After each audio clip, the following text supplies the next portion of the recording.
No tengo ningún conflicto de interés más allá de tratar de que todos de alguna manera incrementemos la lactancia humana como algo importante y reconocer, como recientemente se publicó en conjunto con la Comisión de Lactancia, que realmente es el estándar de oro porque es la intervención nutricional más importante en toda la vida, no solamente desde el punto de vista de la inmediatez, del amor, del apego, de todo lo que significa la unión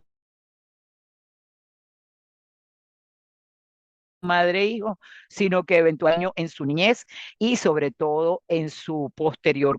condicionamiento de desarrollo, como veremos más adelante. Básicamente, la leche humana es uno de los elementos más inteligentes de programación temprana para programar y adaptar al niño a ese medio ambiente donde él se va a desenvolver a partir del nacimiento y la leche humana va a ofrecer en el niño metabolitos específicos que van a actuar en estos periodos críticos de alta vulnerabilidad en la vida temprana del niño, programando su adaptación a ese desarrollo y haciendo que él tenga funciones inmunológicas, metabólicas y hormonales que le permitan una sobrevivencia adecuada o eventualmente mayor riesgos de enfermedades a corto, a mediano y largo plazo, y eso es lo que llamamos el early nutrition o lo que es la nutrición de los primeros 1000 días. Y como sabemos, la leche humana, a diferencia de cualquier alimento, es un fluido dinámico, cambia con la edad gestacional, con la etapa de la lactancia. Dentro de la misma toma, la leche al inicio contiene mayor cantidad de carbohidratos que al final de la toma, de una madre a otra. Si el niño nació por vía de parto vaginal o por cesárea, por los elementos genéticos y primordialmente por la nutrición materna, como vamos a ver más adelante, por lo cual nuestra primera enseñanza es a la madre alimentarse. Tenemos muchísimos componentes funcionales en la leche humana. No existe un componente que específicamente sea nutricional. Todos tienen una función que hacer. Las proteínas, los carbohidratos y las grasas, entendiendo que la leche humana es principalmente agua y eventualmente todos aquellos nutrientes que el niño necesita desde el punto de vista de micronutrientes, desde el mismo momento en que el niño lo está recibiendo por la boca y a través de todo lo que es el estómago y la funcionalidad. Existen algunos componentes de la leche materna que se han marcado y se han visto que posteriormente, sobre todo en los primeros 3 meses de vida, a través de esos poros del intestino, pasan a formar tejido para ayudar a que el niño tenga un ensamblamiento de ese nuevos tejidos y sistemas que están formando de la mejor manera. Evidentemente, la mujer y el niño no están separados de todo lo que es el ambiente de la madre y del bebé y eso va a condicionar que las condiciones geográficas, el periodo de gestación de la madre, la alimentación, la nutrición de la madre, sobre todo si ella contiene o tiene alguna enfermedad que haya padecido durante el embarazo o posteriormente, van a condicionar cambios que van a hacer que el niño se prepare para todas esas alternativas. El calostro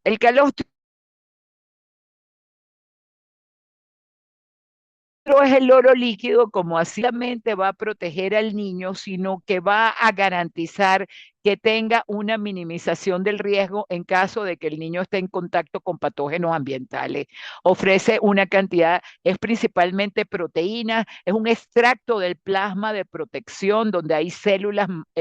linfocíticas, macrófagos, inmunoglobulinas, citoquinas, factores inmunomoduladores y también hay algunos mediadores de la regulación metabólica que le van a informar al niño si tiene que prepararse para un medio adverso o inapropiado en el momento del nacimiento. El calostro ayuda inclusive a lo que es la maduración de la barrera intestinal y minimiza el riesgo a que patógenos externos tengan comunicación con el torrente sanguíneo y produzcan problemas tan importantes como las enterocolitis, que son una causa de muerte muy grave en el niño al nacer. Recientemente, la Academia Americana de Pediatría estableció que recomienda la utilización de lo que llaman la inmunoterapia oral, el calostro oral, con una dosis específica que están llamando de pequeñas gotas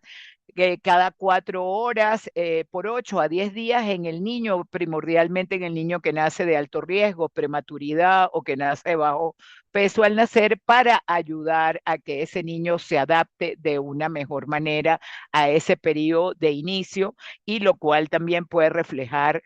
una adaptación en condiciones inadecuadas como recientemente tuvimos el terremoto. Entonces el calostro ya no solamente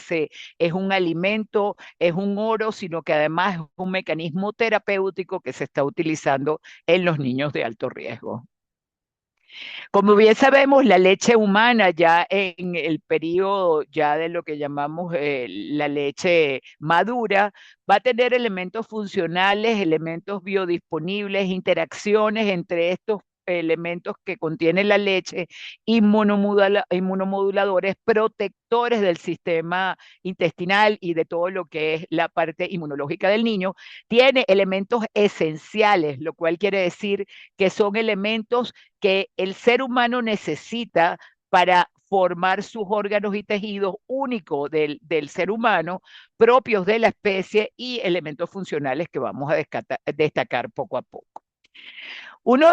de los más importantes es entender que el contenido calórico de la leche humana va a ir incrementándose en la medida de que pase el tiempo, teniendo una estabilidad alrededor de los 6 meses, por lo cual el niño va a requerir la ingesta de otros alimentos a partir de este momento, y tenemos que entender que tenemos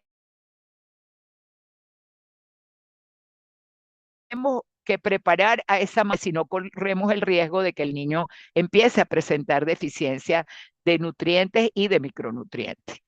Evidentemente, como vamos a hablar más adelante, los carbohidratos esenciales o los carbohidratos en mayor cuantía en la leche materna son la lactosa, los oligosacáridos y los monosacáridos. Y dentro de los lípidos vamos a tener los omega 3 y las gotas de grasa, que son unos elementos muy complejos que van a pasar a través de lo que es el lumen intestinal hacia el torrente sanguíneo de manera importante. Este aporte energético que es balanceado permite un mejor aprovechamiento de los nutrientes, porque cada uno de ellos tiene una función que hacer, como vamos a ver, y eso va a permitir que no se derive de manera inapropiada en la energía para la formación de grasa, sino para la formación de tejido y como un componente energético importante para el crecimiento infantil. La lactosa es un marcador muy importante de la leche humana. La leche humana es de todas las leches de los mamíferos la que contiene más lactosa. Y por eso el utilizar fórmulas deslactosadas por largo tiempo, en el caso de que el niño no tenga el privilegio de recibir leche materna, es importante que se sepa que no debe ser más allá de 2 a 3 semanas, como se establece en la mayoría de los consensos, porque si no, el bebé tiene más riesgo de disminuir la absorción de calcio, pierde el efecto prebiótico de esa lactosa que es tan importante para la formación de una microbiota adecuada, y además la leche humana tiene algo que no tienen las demás fórmulas, ni que además tienen los otros elementos de los mamíferos, que es indispensable para la síntesis de glucolípidos, glucoproteínas complejas y galactocerebrósidos, que pasan como unas membranas complejas a través de los poros intestinales y van a formar directamente tejido a nivel del sistema nervioso central. Por lo cual la lactosa se considera un nutriente esencial. Los glóbulos de grasa en el niño son complejos también de macromoléculas, donde hay fosfolípidos, esfingolípidos, gangliósidos y galactocerebrósidos, que el niño en el momento de su nacimiento no tiene la estructura para la síntesis de ello, y eventualmente el sintetizarlo le va a conferir a él una disminución de la utilización energética en otros elementos que él necesita. Estos fosfolípidos, esfingolípidos y gangliósidos, que van directamente también a formar tejido a nivel de lo que es el cerebro y el sistema nervioso infantil, son muy, muy importantes porque son de una funcionalidad adecuada y van a ser mucho mejores desde el punto de vista funcional que otros elementos que eventualmente se le ofrezcamos en una alimentación que sea en fórmulas infantiles. Es fundamental que sepamos que la grasa de la leche materna tiene una relación positiva con el aumento del peso durante el embarazo, por lo cual es fundamental enseñar a la madre, sobre todo en esa madre que viene con malos hábitos, a realizar una dieta balanceada, una dieta adecuada, que disminuya el consumo de carbohidratos simples, de fácil absorción, para que ese tejido o para que esa grasa que pase al niño sea de mejor calidad, ofreciéndole a él también elementos tan importantes como los omega 3 y los polisaturados y disminuya la ingesta de grasas trans que también pueden pasar a través de la lactancia materna al niño y pueden hacer daño en lo que es la membrana de la celular y pueden hacer que su durabilidad sea menor, interfiriendo en el paso de nutrientes esenciales hacia el interior de la célula. Por lo cual es fundamental que nosotros siempre identifiquemos a la madre y tratemos en ella de cambiar sus hábitos para tratar de que el niño fortalezca su crecimiento y desarrollo adecuado, disminuyendo el riesgo de enfermedad cardiometabólica. Otro componente muy importante que marca la velocidad del crecimiento, sobre todo en los primeros 6 meses de la lactancia, es el contenido proteico. El contenido proteico, evidentemente, como lo describimos antes en el calostro, es muy, muy alto y posteriormente se va haciendo menor en la medida que el niño va progresando a través de los meses de vida. Evidentemente, no es que el niño va a estar insuficiente de proteínas después del 6.º mes, sino que ahí va a requerir otras proteínas exógenas para cubrir sus requerimientos. Pero por lo menos hasta el 6.º mes, el niño tiene un aporte adecuado de nutrientes y que eso debe mantener para tratar de que de alguna manera se haga una formación adecuada de lo que es el tejido magro.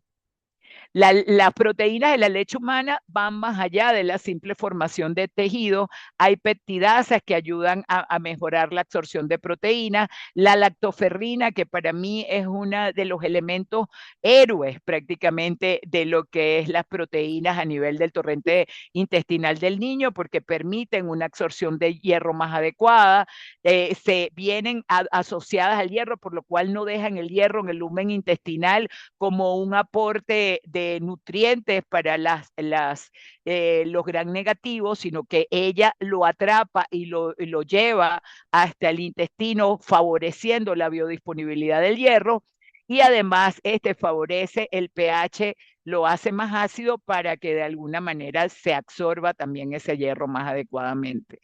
La eritropoyetina, bueno, todos sabemos sus componentes y su biodisponibilidad en lo que es la estimulación de todo lo que es la eritropoyesis y el desarrollo intestinal. La alfa-lactoalbúmina y la lactoferrina, que son en sí proteínas marcadoras de la leche humana, que son las primordiales en la leche humana, son seroproteínas que se absorben muy fácilmente y que además de eso también tienen efecto antimicrobiano y además tienen efecto fagocitario. También hay alfa y beta defensinas, catelicidinas, osteoponinas, y eso cada una va a tener su función, específicamente las osteoponinas en la absorción de calcio, pero lo más importante de todo esto es que ellas, más allá de ser unos elementos para la formación de tejido, tienen actividad en lo que es la ingesta y la formación de tejidos en el niño. Como saben, recientemente se ha hablado y está muy en boga el descubrimiento del glutamato y la glutamina como elementos de aminoácidos libres en la leche humana que vinieron a cambiar,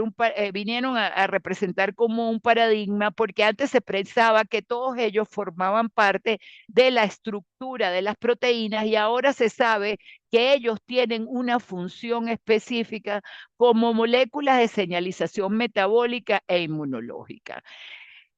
Siempre se ha establecido que la leche humana permite en el niño un control homostático de la saciedad y del hambre, de lo que es el hambre homeostática o es el hambre específicamente para cubrirnos nuestros requerimientos, a diferencia de las fórmulas infantiles que más bien favorece el hambre hedónica, es decir, el hambre de querer comer y que no permite una saciedad adecuada independientemente del aporte calórico que nosotros hayamos recibido.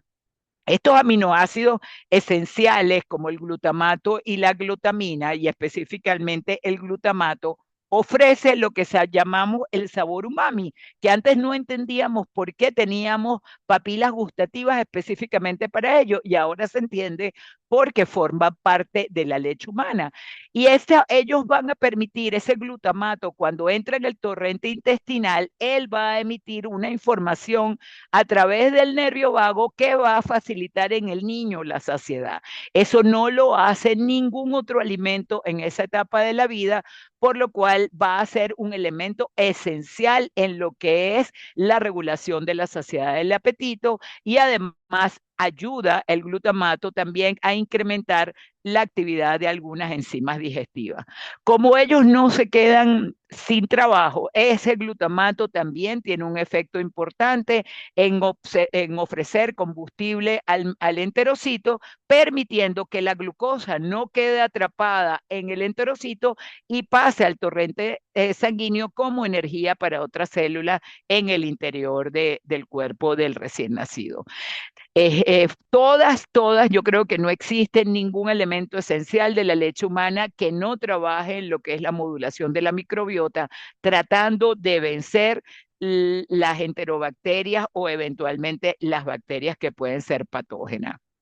El glutamato está vinculado con la glutamina. La glutamina puede pasar a glutamato y el glutamato a glutamina, y eso es una evolución dinámica que ellos van a tener durante toda la lactancia. Inicialmente, el glutamato y la glutamina libre van a ir aumentando durante el periodo de la leche, es decir, en el calostro tienen mayor cantidad y en la medida que va pasando el tiempo se va incrementando de manera significativa la cantidad específicamente de la glutamina libre. Y bueno, se está estudiando por qué se incrementa de manera significativa y muy probablemente tengamos una respuesta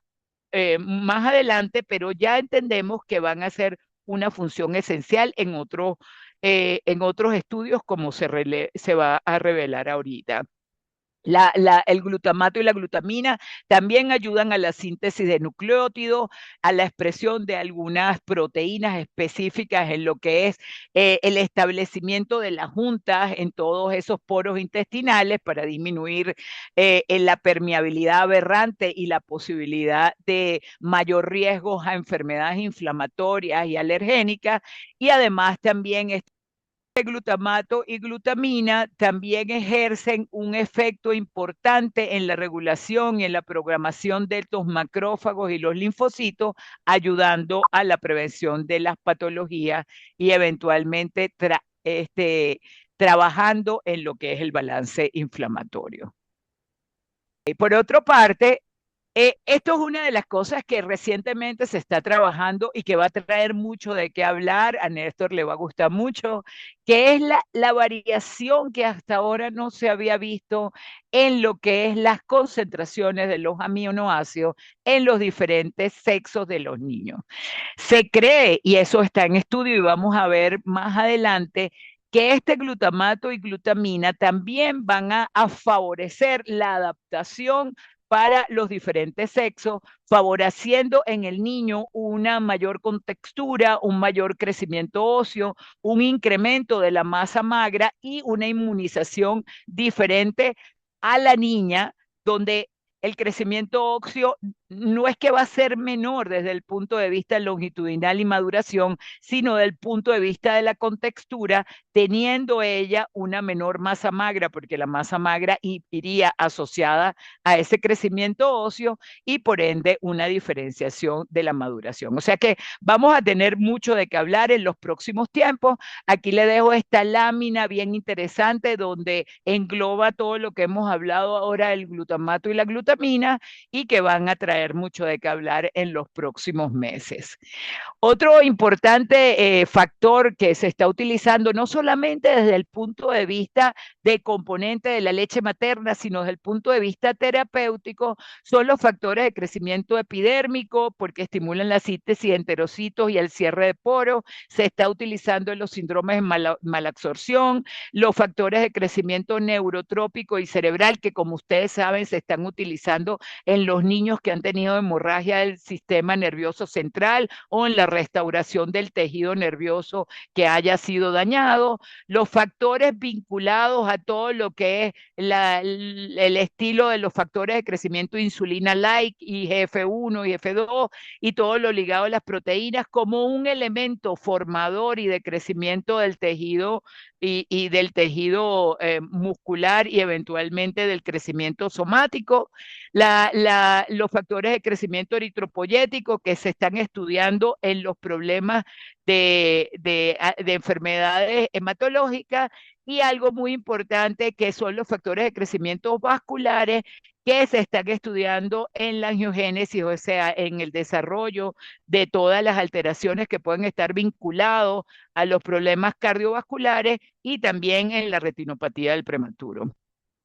Además, la leche humana es una fuente rica de células madre, de células STEM. Hay un paso de células al niño que no solamente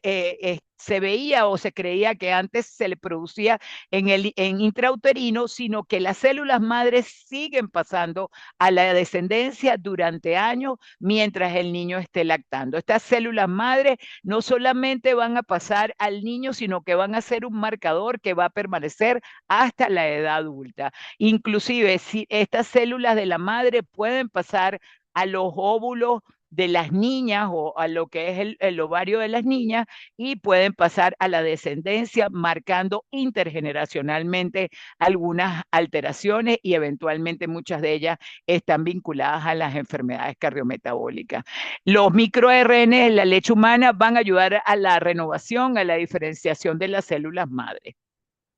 Existen muchos microARN. Bueno, aquí les dejo este listado que realmente es complejo. Le envío la referencia a todos aquellos que quieran a través de mi Instagram, pero es importante que se sepa que todos estos microARN que se pueden extraer de la leche humana como elementos biológicos están siendo utilizados en múltiples estudios específicamente oncológicos y enfermedades degenerativas. Por otro lado, tenemos los microARN. Los microARN se han vuelto desde los últimos años unos agentes inmunomoduladores que ya se trabajan en las enfermedades como en las hipercolesterolemias familiares y en una cantidad de entes importantes que van a ayudar a la maduración, activación, desarrollo y supresión del sistema inmunológico y a la formación de otros elementos específicamente metabólicos a través de una información externa que le lleva la madre al niño. Es importante que se sepa que al igual que las células STEM, estas microARN también pueden transferirse transgeneracionalmente. Es muy importante esta gráfica, a mí me encanta, que la tiene el Biomedicine del 2022, donde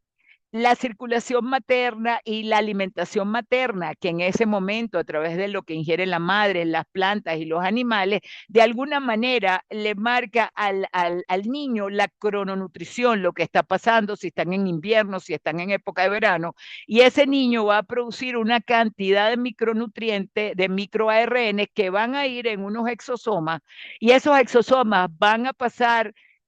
con esa protección a través del intestino y van a penetrar al torrente sanguíneo en el niño, informando qué es lo que se debe hacer, si hay que formar más tejido graso, si hay que formar más tejido muscular, si hay que incrementar la sudoración, si hay que disminuir la sudoración. cosas simples para que el niño tenga un proceso de adaptación más adecuado y desde el punto de vista de crecimiento vaya a tener una mejor sobrevivencia. Estos microARN también actúan de manera importante en todos los elementos inmunomoduladores y las células de la inmunidad adquirida e innata. Y aquí les pongo, como todos saben, algunos microARN que ya han tenido muy buenos resultados, como el silebesirán y todos los que terminan irán, todas esas nuevas moléculas farmacéuticas son microARN que van a modular la respuesta específica, en este caso, asociada a la hipercolesterolemia. En fin, la leche humana tiene una cantidad de elementos que va a transmitir al niño a través de la alimentación de la madre y de los hábitos maternos, por lo cual nuestra primera intervención debería ser ahí. Inclusive si la madre aumentó mucho de peso durante el embarazo y el niño viene con una carga muy importante de ácidos grasos inapropiados, específicamente de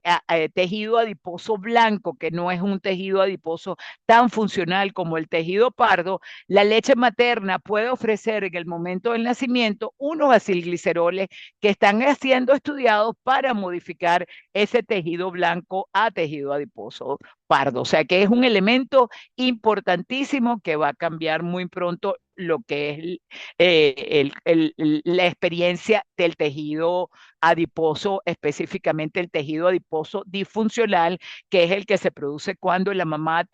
aumenta mucho de peso o tiene alguna condición metabólica durante el embarazo. Si vemos del lado derecho, ahí se especifican los tejidos adiposos más frecuentes. El tejido adiposo pardo es un tejido rico en microorganelos, como ustedes van a ver, específicamente muy funcional, da aporte energético para que el niño crezca y se desarrolle en esas etapas tan importantes como los 2 primeros años de vida, a diferencia del tejido adiposo blanco que lo tienen en la izquierda, que es un tejido adiposo de muy mala calidad, que comprime los organelos, no permite que respire bien y eventualmente es lipotóxico y disfuncional para el crecimiento,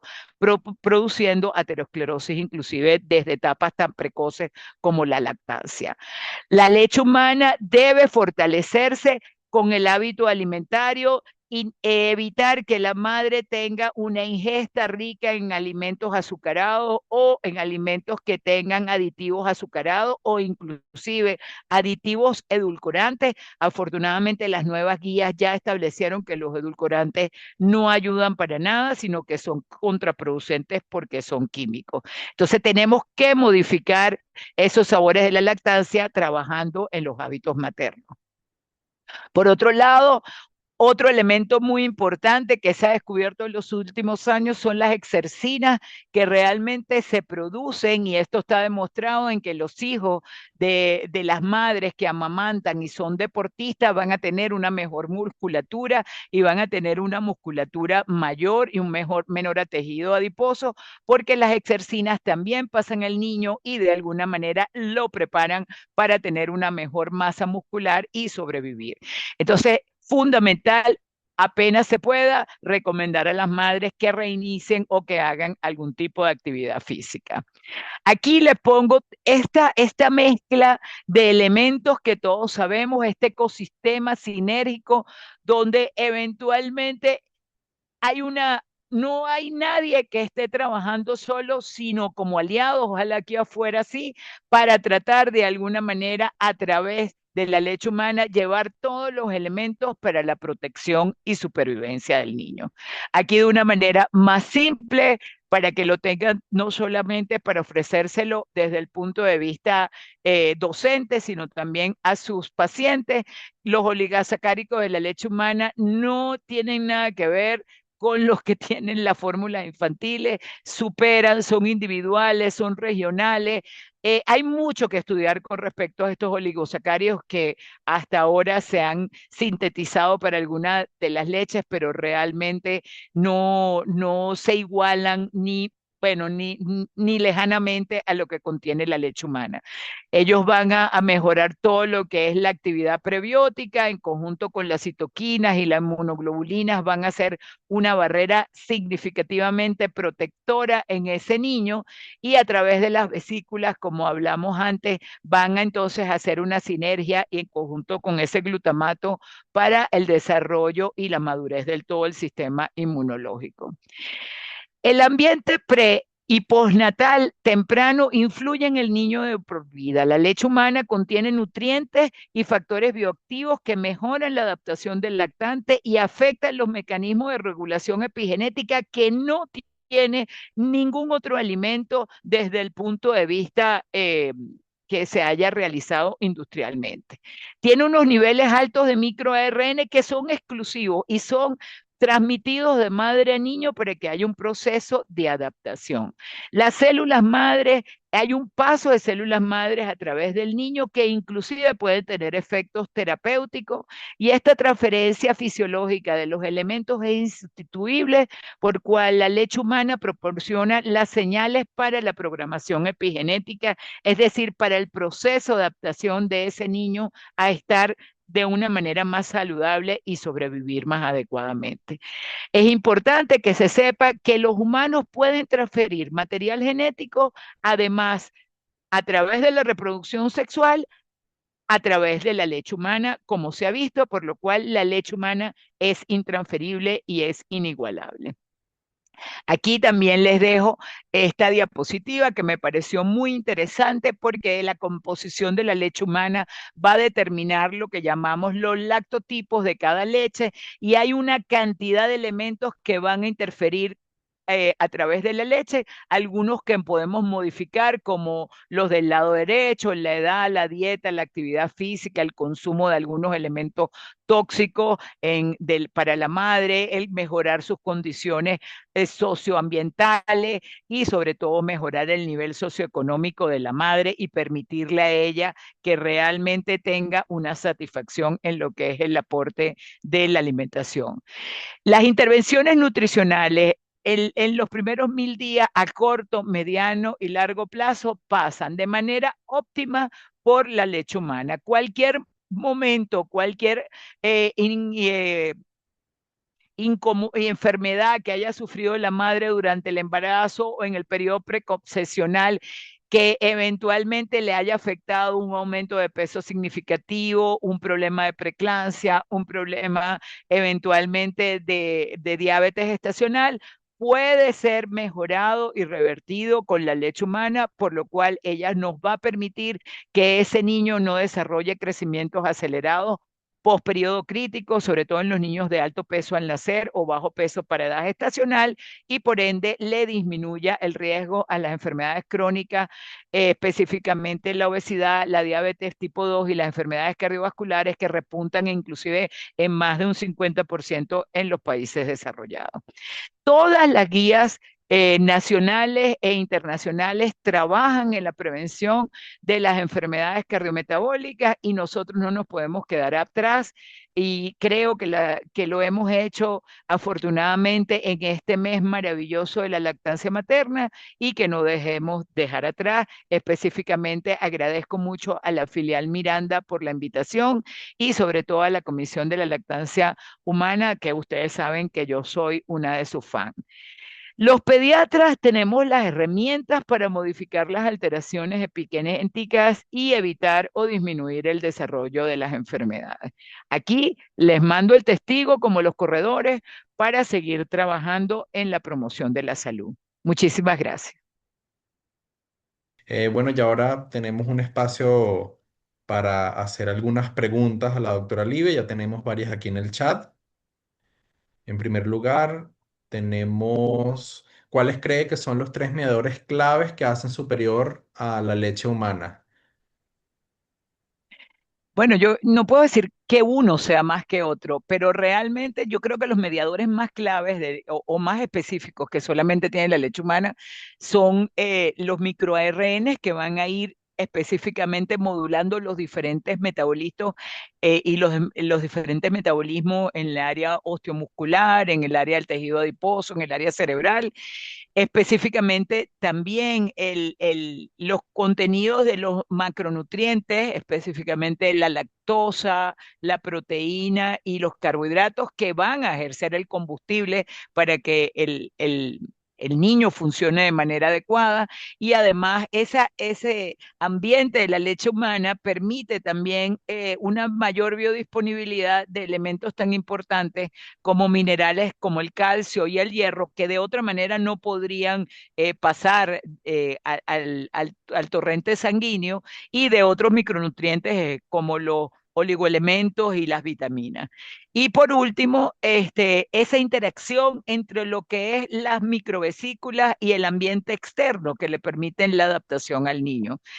Creo que no conocemos mucho, creo que cada vez conoceremos más, pero de alguna manera esa interacción de la madre le permite exponerle al niño si el ambiente donde ella está frío, caliente, más expuesto a virus, más expuesto a bacterias, y de alguna manera prepararlo desde el punto de vista inmunológico.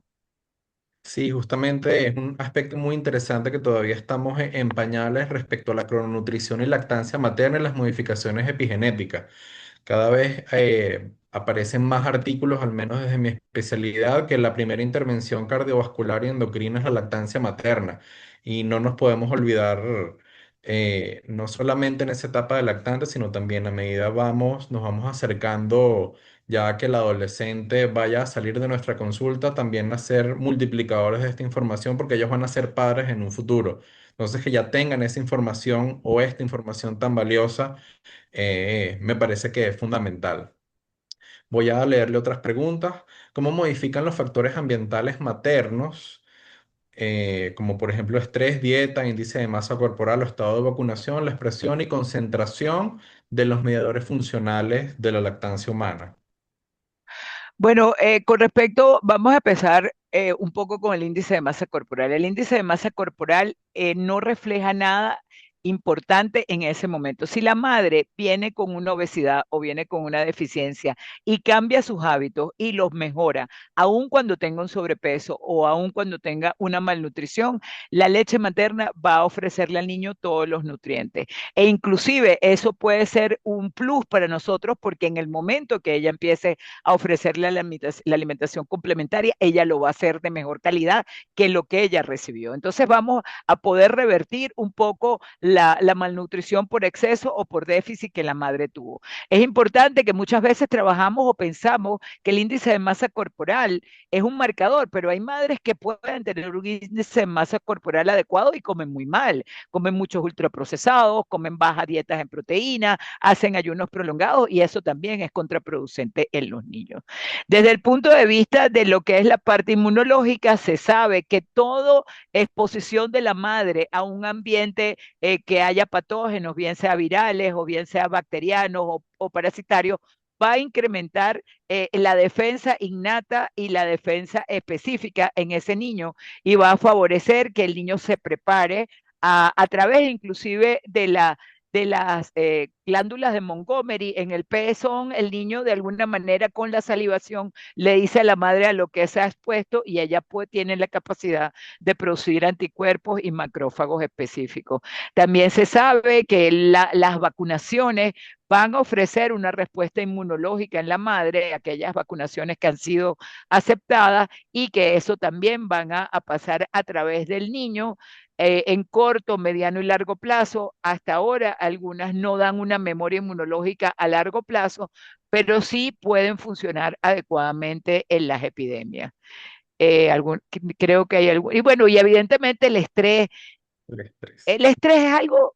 que es muy mediático. Yo pienso que el estrés es como el dolor. A veces uno ve a un paciente y le dice, ¿no te duele? No, no me duele.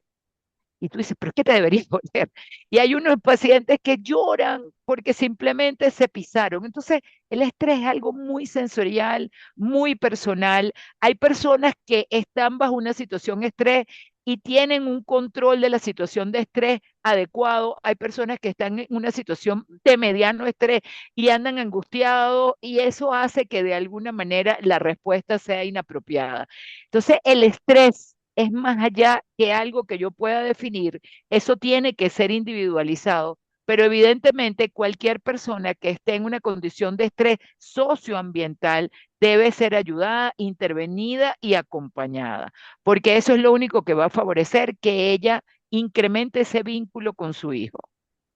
Es así. Una duda en relación a los aminoácidos glutamina y glutamato, en relación al sexo del niño, que si varían en la leche según el sexo o es que cada sexo se absorben distinto.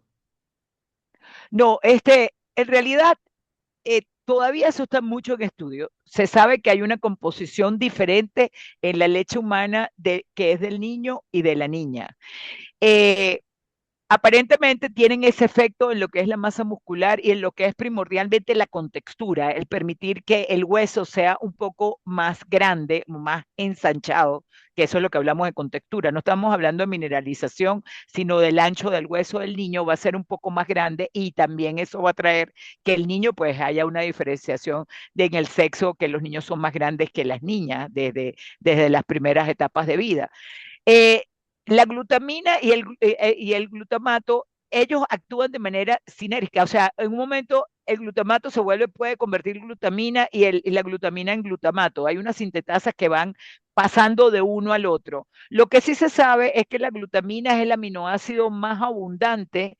de la leche humana y que el glutamato va a ir disminuyendo en la medida que vaya progresando la leche, pero la composición es diferente en el niño y en la niña desde el punto de vista de la carga en total. Siempre la glutamina más que el glutamato, pero la totalidad es mayor en el varón que en la niña. Eso va a traer mucho de qué hablar porque esas diferenciaciones de sexo se están estudiando a ver de qué manera podrían mejorar algunas cosas, sobre todo en caso de que la niña tenga alguna deficiencia asociada o el varón, pues. Vamos a ver qué trae eso ahora, pero yo lo quise traer porque se está estudiando.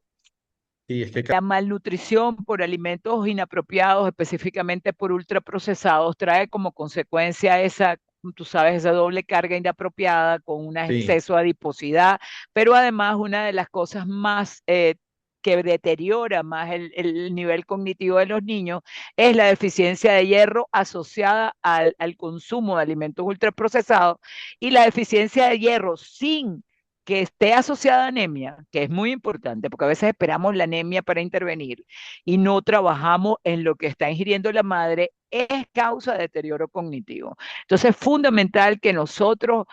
hablemos con la madre y estemos pendientes en cualquier niño que tengamos sospecha de suplementarlo específicamente con hierro si consideramos que puede haber alguna deficiencia. claro. Aquí una pregunta de parte de la filial. ¿Cómo hacer llegar esta información a la consulta para garantizar el apego?